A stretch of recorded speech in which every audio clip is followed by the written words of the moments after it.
Well, thank you, David. Appreciate the support, the overview, the introduction. Good morning, everybody. How are we feeling today? A little hydrogen energy in the audience today. It is so good to be back here in Oakland. Certainly not my first visit. Certainly not my first visit to talk about hydrogen. We were here back in May, I believe it was, slightly cooler morning than today, talking about possibilities. We're not gathered here today not talking about possibilities anymore. We're talking about what we are doing.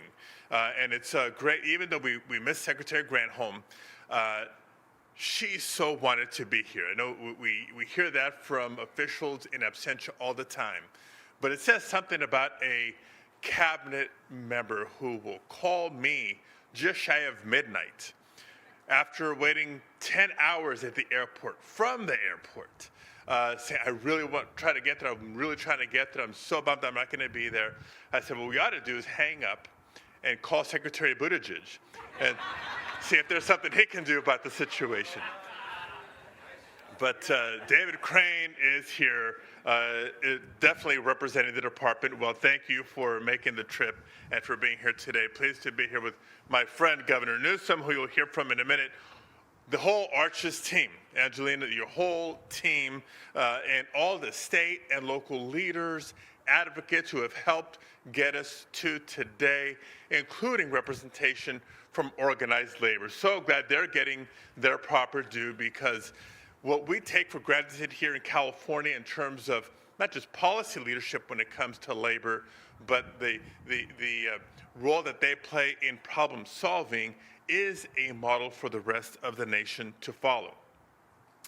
Now, I'm going to remind us all about a little bit of history, because today, and Governor, you can tell your legislative affairs folks this, today is the anniversary of the California State Senate passing what was at the time referred to as AB 32, the Global Warming Solutions Act, in the year 2006, later signed by Governor Schwarzenegger. But while it seems like so long ago now, just another example of California's long-standing, ambitious leadership and innovation when it comes to energy solutions to combat the climate crisis. And so this is an important date here in California history, and we're leading up to our tradition here.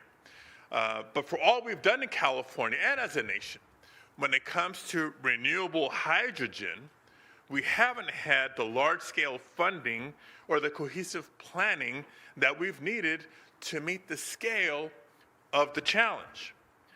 But because of the advocacy of so many of you here today, we're here to celebrate over $1 billion coming to establish the ARCHES Hydrogen Hub here and throughout the state of California.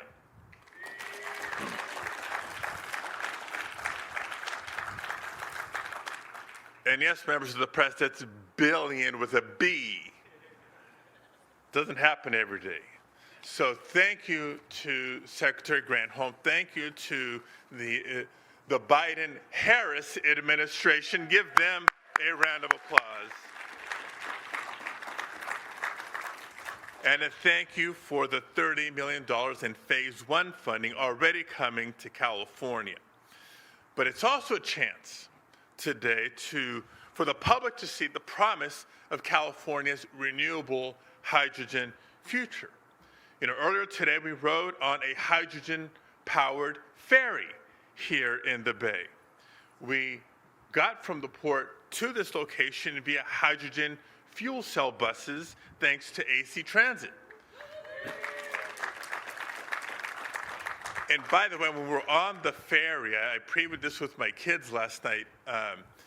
Instead of dealing with exhaust as you would deal with fossil fuel technologies, we did sample the emissions from that ferry in the form of clean water.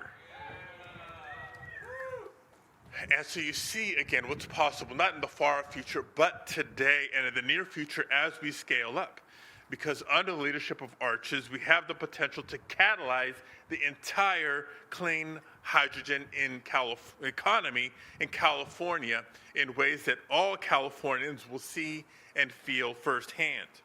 From our ports, to our cities, to rural communities, and everywhere in between, ARCHES is truly a statewide project whose impacts will benefit everybody. But I also want to emphasize that the promise ARCHES offers is one that not everybody always thinks about. Right? It's easy to think about maybe passenger cars or the ferries that we rode on earlier today, but think heavy-duty transportation, one of the toughest nuts to crack when it comes to a clean energy transition, and other heavy industries that have been mentioned already. So we're making huge steps towards these ambitious goals of making the entire state of California carbon neutral. Today is a big celebration, today is a big milestone, but today is just the beginning, and we're excited to take on the work that lies ahead. And with that, let me introduce a great partner in this vision, a great partner in public service, my friend and the governor of the great state of California, Gavin Newsom.